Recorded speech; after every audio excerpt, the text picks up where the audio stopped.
Okay, I'm already live. Let's see. Mm, I really don't like the lighting. Okay, how can I? Okay, let me see if I can share this live. Hi, is there anyone out there? Oh my god. Let's see. Hi, I see someone on. Share to my groups. Okay, I think I want to do that. Let me share to my group. Yeah. All right. I'm going to start because I'm trying to get on and get off. I have so much that I'm doing right now. I hope you can hear me. And if you're there, just say hi. Okay. So I'm here to do like four things. First, I'm here to talk about goal setting and to see if everyone is doing really well on their goal setting, on their goals.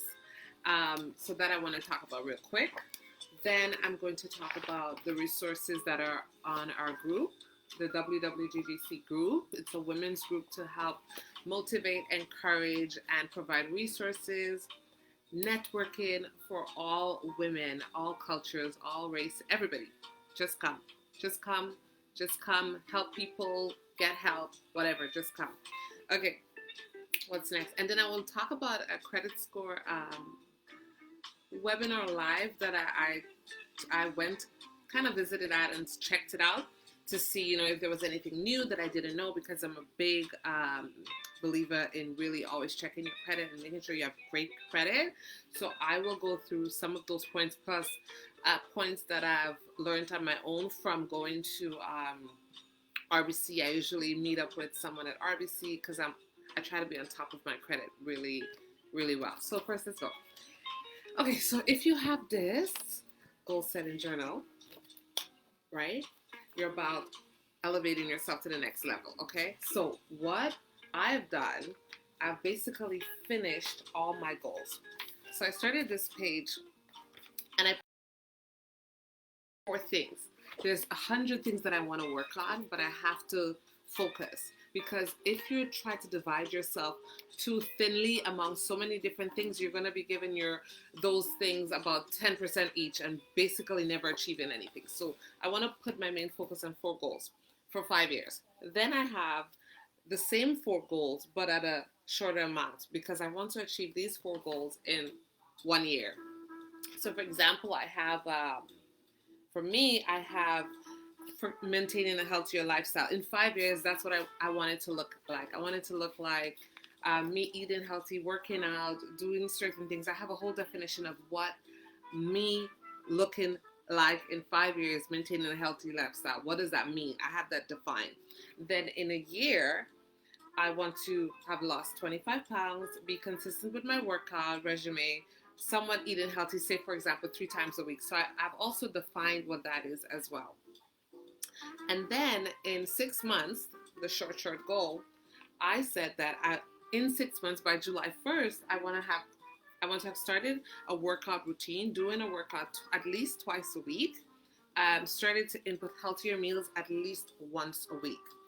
So what I've started to do to meet this goal in 6 months is that every Wednesday I've made it a keto Wednesday, where I try to learn to make different keto dishes and I try to eat healthier. So I've done that for January month. Now for February month, I'm going to try to do that 2 days a week. Trying to eat healthier and learning different recipes and keeping yourself excited to eat. It's always so difficult, and I'm just trying to learn, put a good application to it so that way I don't fail, or don't try to do too much. I'm not going to try to eat keto the whole week, because eating keto, first of all, is very expensive. Okay, very expensive. And then second of all, it's like you have to figure out what dishes to make, what goes, what doesn't go. So you want to take your time and go into it slowly. The next thing is that I've used these parts to break down every goal. This takes a lot of focus, but trust me, you deserve the time to put into investing and structuring your goals. Every successful person takes time to structure a plan of action. And that doesn't just mean if you want to be an entrepreneur. It means that if you want a better marriage, if you want, stuff to do with your kids, or if you want to budget, everything takes strategy and plan, and you have to invest the time in yourself. So I went through each page of all my goals, the 5 year, the 1 year, the 6 months. Then for goals for the month, I structure everything that I want to do for the month, and I have check boxes. So every month I have something that I'm working on that I want to focus on for that month, that as it relates to my 6 months first. Okay, let me get to 6 months first, and then let me worry about the rest of the year. Okay, take your time. It's overwhelming. Life is hard. Oh my God. So take your time. So I put what I want to do for the month, and it changes, it adjusts, it gets more, it gets less. Okay. And then I start to schedule in my activities for the week. And I try to pace myself. And I do schedule time to relax. I do schedule time with family. I know it looks like a lot because I'm doing a lot right now. So basically, once you're done that, don't forget your achievements. Okay? Now, if you need any help with goal setting, it's not like I'm a perfect person, or it's not like I'm a super professional. I just have this little thing to organize. Like, I keep, everybody who knows me always know, like, that's my favorite word. Organize, verify, and I just need to know. Those are the things that I've used to figure out how to get where I need to get. And I'm doing a lot of work, spending time. Even I wrote this, and even I'm just like, whoa, I got to get more information. I need to find this resource. I need to set up this interview. I need to meet this person because I don't have enough information to do what I need to do. So that meant one of my goals for this year, the entire year, was to finish set up my publishing company. I have great ideas. I'm a creative person, but I don't have the background to do that. So if I want to be successful, I had to register, get help, get legal help, do all of that kind of stuff, figure out how much money it takes, all of that things to make sure that I can register and have my publishing company ready to go. Okay, that's it for goal setting. If you need any help, message me on Latoya John Facebook. Message me anytime. Confidential. You don't have to even explain to me everything. You can just tell me whatever questions that you want. We could sit down for like 10-15 minutes and powwow. I know I've done it with a couple people before. It helps to just kind of bounce ideas off of another person and just kind of help you strategize and figure everything out where you want to go. I can do that. I can help. Okay? Next thing. The resources in the group. Like, I've posted tons of resources in the group. This week, every week I post tons of stuff. So right now we have a webinar coming up with Egypt Sherrod and Samantha Brooks. Samantha Brooks is a huge mortgage consultant or broker, or she owns a huge mortgage firm. And she is actually the one that I watched her credit score webinar. But Egypt Sherrod, I know many of you know her. I posted everything on our WWGGC group. And make sure you check out. I post tons of resources because literally I'm like on Facebook, I probably have like around 70 something groups that I try to maneuver through. And there's so many things that I will never get access to if I never joined some of the groups that I've joined. And a part of that, I see a lot of things all the time, and I bring it back to our women's group to help, to spread knowledge, to give you access to things that you're not even thinking about. So this webinar, not a webinar, it's a summit, so it's an entire weekend. It's going to teach you everything you need to know about how to invest in real estate. It's going to teach you about business. It's going to teach you about growing wealth and growing wealth for your family in this way. So if you want to learn more about investing and real estate and all those kind of ideas, check out our WWGGC page, the unit on investment.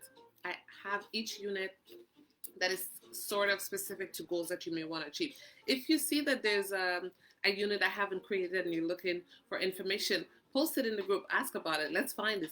There's so many amazing people in the group. Actually, everyone is amazing. There's so many people that are business people in the group, fitness trainers, so many people with so much knowledge. And if you have knowledge, share it. If you know something worked for you, share.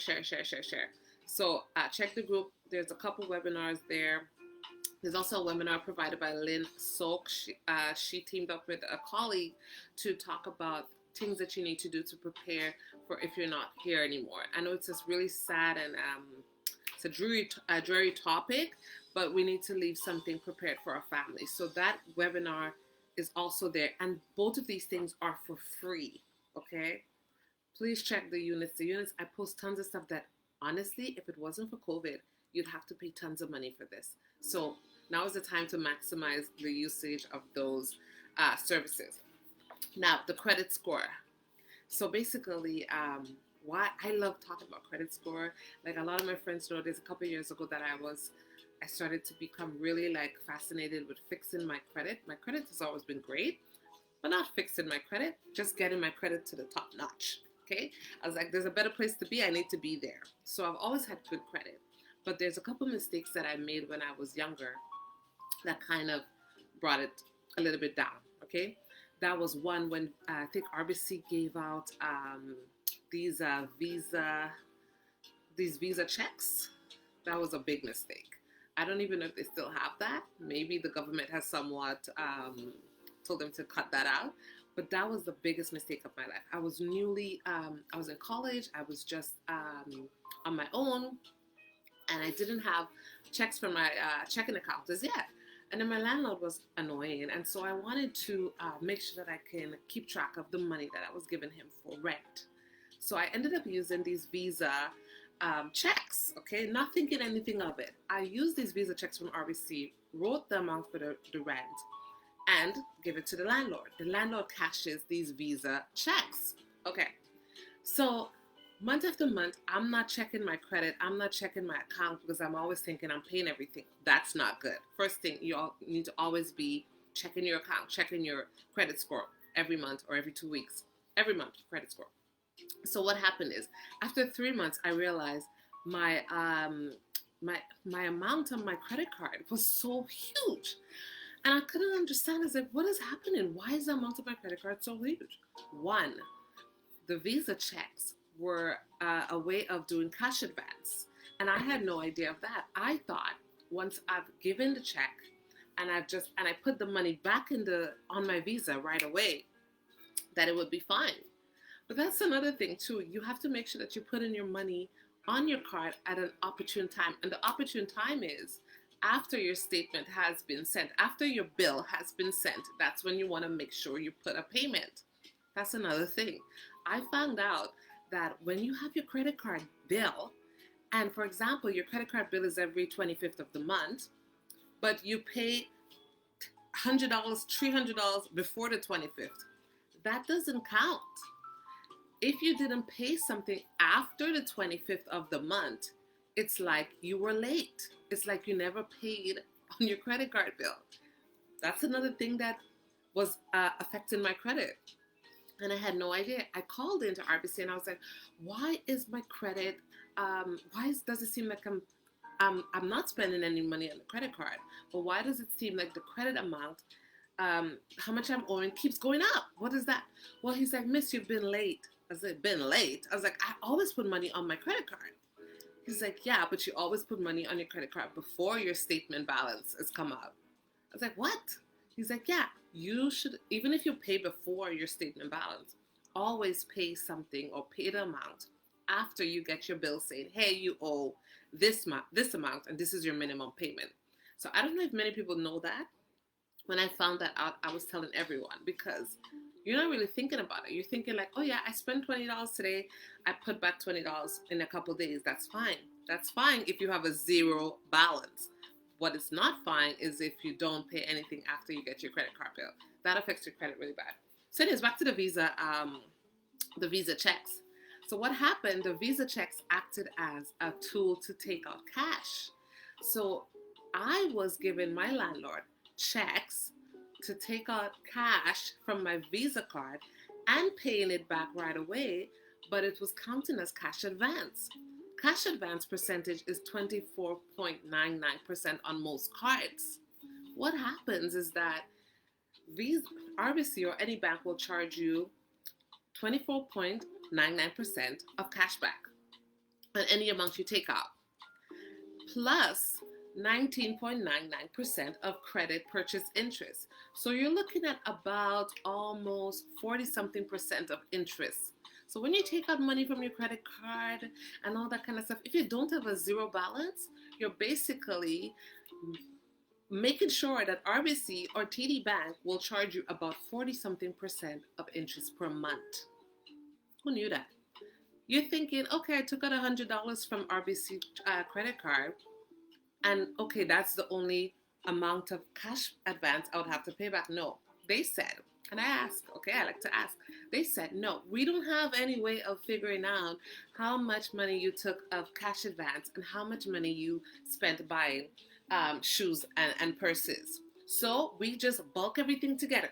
So that means if you have $1,000 credit card and you spent $200 buying shoes and purses, but then you spend $800 or say $500 as a cash advance, they're going to charge you the whole amount as a cash advance, and then the whole amount as a purchase advance, so that, as a purchase interest. So that means you'll be charged around about close to 40 something percent per month on interest altogether. Now you're looking at this in that with 40 something percent interest on a credit card, you can't see your way sometimes. It's like, what? That's a lot of money to pay on interest. Cash advance could definitely hurt your credit. And so you want to make sure that if you ever use your cash advance, make sure that your credit card is at zero balance. Okay? Zero balance. There's a lot of tricks to actually making sure you get your... Anyways, that's for later. Okay, let's go.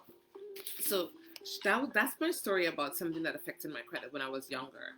And since then, I've always been a stickler for making sure that I know information and making sure that I understand my credit. So, Samantha Brooks, I have her on our WWGDC group. She went through a couple points. Some of them, I basically know a lot of this, but some of them I wasn't too sure about. I was like, okay, interesting. So her first thing she talked about was make sure you check your credit. So there are 2 free apps or whatever that you can check your credit. Borrowwell, Credit Karma. Search them up on Google. I have Equifax for now only because I think EMSB gave us free access for a year or something like that. But usually a lot of our banks and stuff like that, they use Equifax, I think, or Borrowwell. Either way, number one, she talked about leaving your credit cards open. So for example, if you have a lot of credit cards and then you pay them all off, she said to don't close them. Now that conflicts with what I heard from the bank. The bank told me that it's not good to have too many credit cards open, and I agree with that because it just shows that you have access to too much credit, and it just kind of shows a little bit of why do you need all these credit cards? It's better to have 3 credit cards that you use at a good credit amount limit and stuff like that. But the reason why she said not to close your credit cards is because they keep a record of your credit history. And this is where I agree. They do keep a record of your credit history and any type of loan or things that you're applying for. They want to see over a great amount of time that you were responsible with your money, that you were responsible to pay back something when you're supposed to pay back something. The thing is, I think the important key here is to not close your longest run-in or your longest credit history credit card. So if you have a credit card that has been with you since say 2002, don't close that credit card.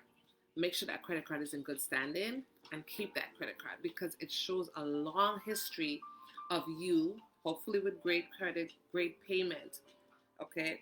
The second thing she said was interest adjustment charge when you close your credit card. So when I closed one of my credit cards like a year ago, I closed it. I was happy. Okay, that's great. I thought the card was closed. I get a bill like probably a month or 2 later saying that I owed like $10 and cents. Now it's a good thing that I keep checking because what would happen with $10 and cents in say 10 years?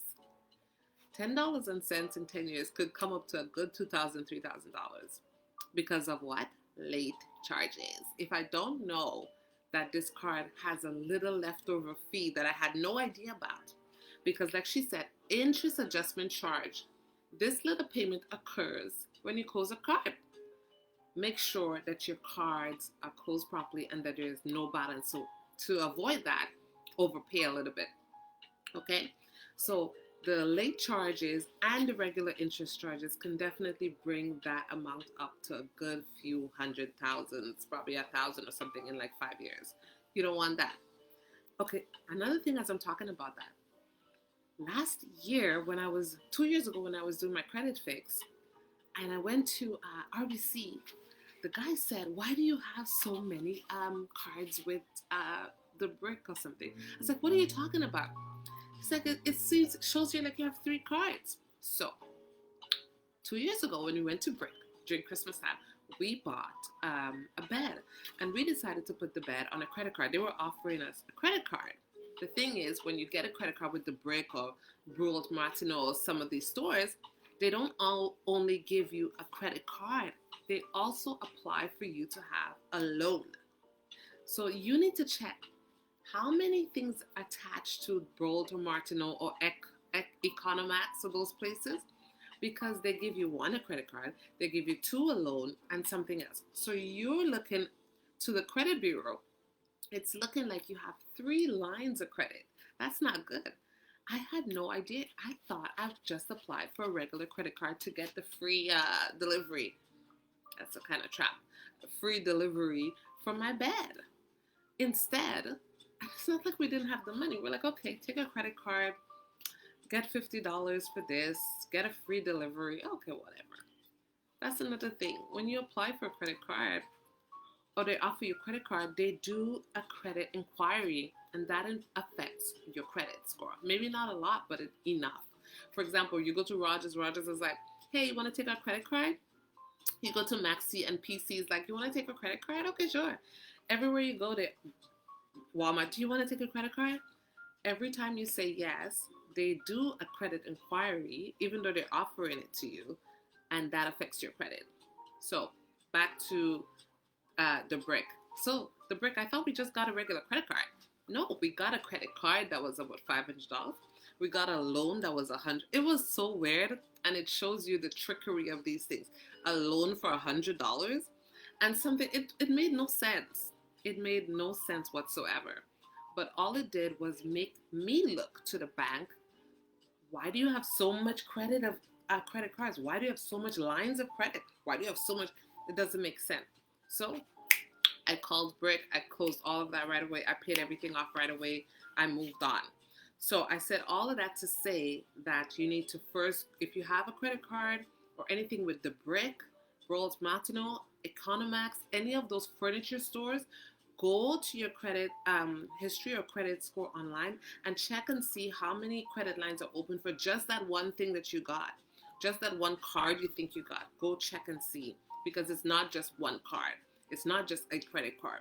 It's a credit card, it's a loan, and it's a whole set of other stuff. Go check that. I said all of that to talk about the interest adjustment charge. So remember, when you close your credit card, there's a little lagging fee hanging around. Make sure you check and make sure you see that you are completely closed and you paid everything off. Because when you see your credit balance, you're going to see $500, for example. But there's a lapping of days that happen after that they will charge you an interest adjustment charge.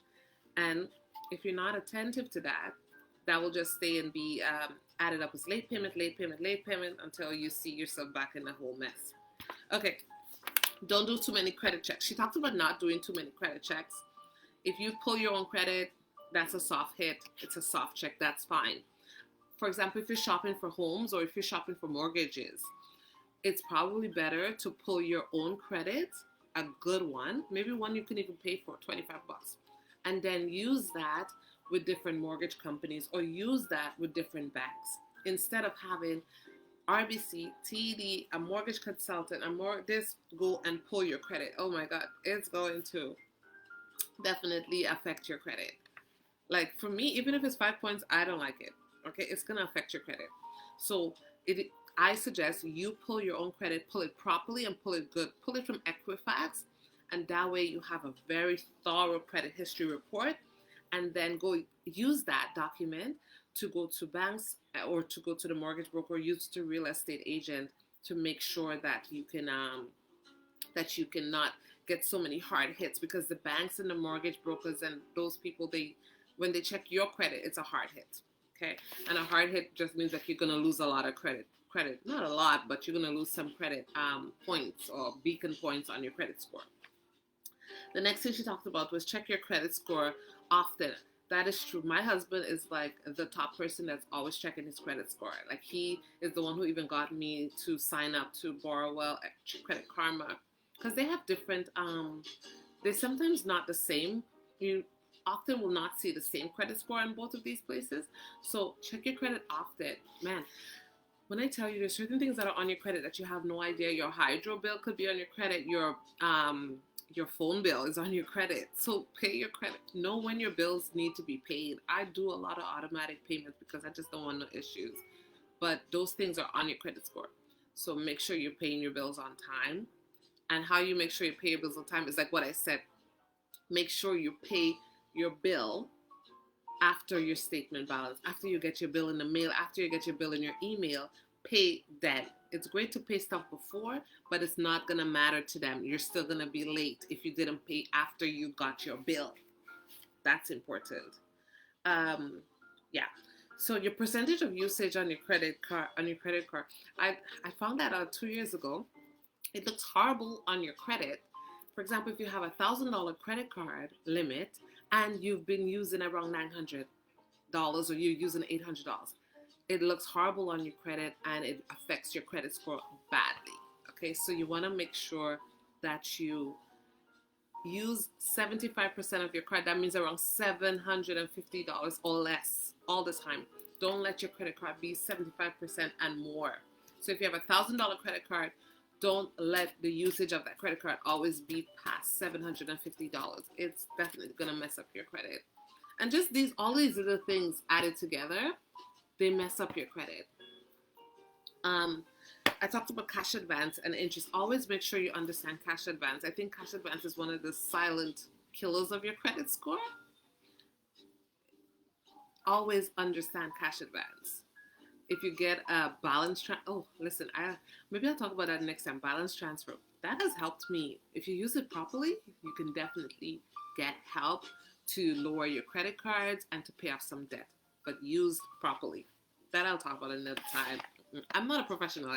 This is just stuff that I go to the banks and I sit down for a couple hours and I research or I go to a webinar. This is just things over a couple years that I've learned and that has helped me.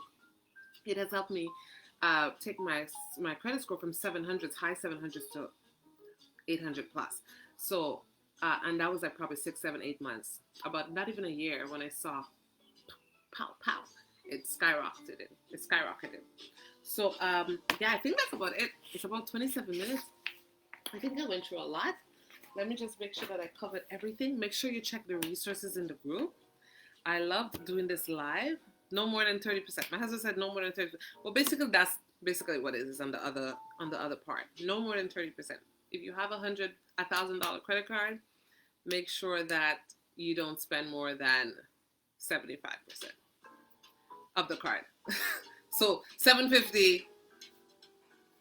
That's hitting it. Get lower. Stay below $500. Stay below $500 with your credit card. There's so many other things I can't. I think I feel like I've already stayed here longer than I wanted. But let me know if any of this you know. Let me know if you know any more credit score help tips. These are some things that helped me. Also making sure that I set up automatic payments that help me to make sure I don't have a late payment or anything like that. Do not take anything that you don't know from the bank or research properly. That includes checks that take money out of your Visa. Understand when you do a balance transfer, if you don't have a 0% on your credit card. So maybe I'll just talk about it real quick. So for example, RBC sends you a great deal. They say 0% balance transfer for 8 months, okay? You're like, great, I can move money off of my CIBC and then put it on my RBC credit card. But your RBC credit card is not zero balance. What happens is when you move all of that money from CIBC over to RBC, and say, for example, in 8 months you didn't pay it all off, all of that money is going to be charged what? Like we talked before, 24.99% cash advance plus 19.99% interest charge. And then so you thought a balance transfer was super awesome, but it makes a lot of sense for you to transfer anything, but you make sure the card is at zero balance. So that way, if anything happens, you'll have only one amount of interest rate to pay and not having to pay cash advance interest on everything that you have on your credit card. Anyways, we could talk about that another time, more into balance transfer, because they are really good. There's some banks that are really good. I think it's MBNA or MNBA, one of them that's really good, that really has a lot of low balance transfer cards. And there are some people, oh my God, I was watching this YouTube video with this guy, literally how he's been able to bring his credit down or break down his balances on his credit cards is basically by juggling balance transfers from different banks. It's a lot of information, but he did it and he saved so much money on interest. Every time he was able to find another bank that was giving a balance transfer, and all he did was boop, transfer it over there. 0% interest for 8 months. That's amazing. No interest on your credit amount. That helps you to pay down faster. So I don't know, maybe I'll get that video and put it there. But I felt like maybe I'll take it up someday, but I'm just good with just juggling my little 1-2 things. That's about it. Anyways, guys, I'm gone. I'm about to go finish. I'm going to eat, and then I'm going to go work on finishing some projects. And then I have my book coming up, my children's book, Grandma's Hands. And guys, take part in Winning Wednesdays. I want to celebrate you guys. We all want to celebrate you guys. Even if it's just doing the smallest thing. To me, it's a big thing. Why I say that is that because there's a lot of people who are not able to do just the smallest things. Recently, a friend of mine showed me a video with someone who they deal with this autoimmune disease called dermatomyositis. Something, it's an autoimmune disease that breaks down your muscles. And that person couldn't even get out of bed sometimes, or she can't even brush her teeth, or she can't tie her shoelace. Basically, all the actions that we do regularly, that person, it takes a lot of energy, and she actually has to really do, she has to do exercises and stuff to just do the normal things. And for her, we would celebrate, just getting out of bed, just being able to walk to the bathroom, or probably just being able to lift your hand. That's a big celebration for her. So I say all of that to say, anything that happens in your life that advanced you in any way, celebrate it. Celebrate all the little things, all the small things. Celebrate it. If you're able to get your cooking done and you pick up your kids, and first of all, I admire moms so much. I'm a mom, but my God, the mothers who have more than one kid, like I have my one little kid, and I'm just like, wow, it's a lot. But I know a lot of women who have like 2-3 kids, more than that, and they do so much, and that should be celebrated.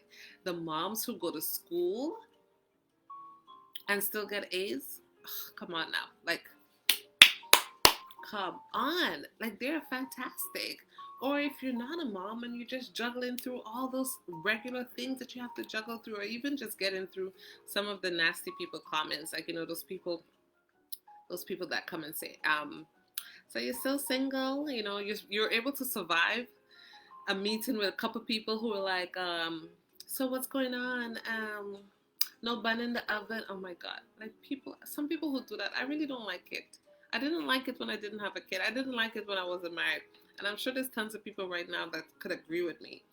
It's enough. Like it's a hard life already as it is. I don't need you up and down, in and out, up, inside, behind my business in that way. If you see me single, you go, girl. Pray for me in silence. Don't be questioning single people about when they're getting someone. If they know, you would know. They don't know. Why are you asking them? Ask God. Go to God and say, God, when is this person getting a mate? Ask God. Stop asking people when they're going to have children. It's hard enough already if you're dealing with infertility or other things. Stop asking people when they're going to have a kid. And then stop asking the people who already have a kid when they're going to have a second one. They don't know either. Ask God.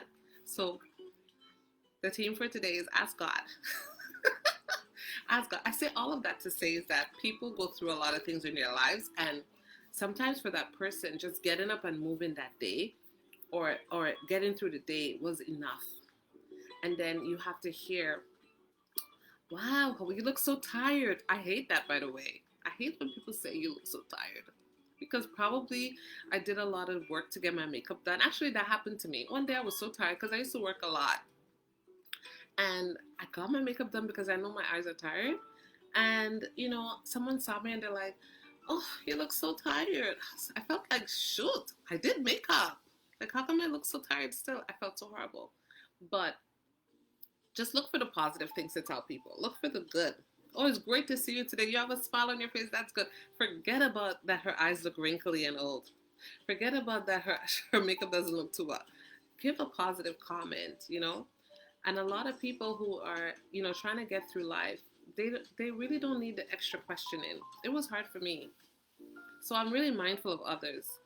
So I say all that to say, celebrate yourself. Celebrate whatever you're doing, single, married, mom or not, businesswoman or not, whatever you're doing, there is a reason to celebrate because you're here and you're trying and you're doing it. And that's enough to celebrate. So take part in Winning Wednesdays. I want to hear everything. I want to celebrate you. I really want to celebrate you, like for real. So let me know what's going on with you. Send me a message if you need help with goal setting and work on your credit score. Let's get that money. All right, bye everyone. See you. I love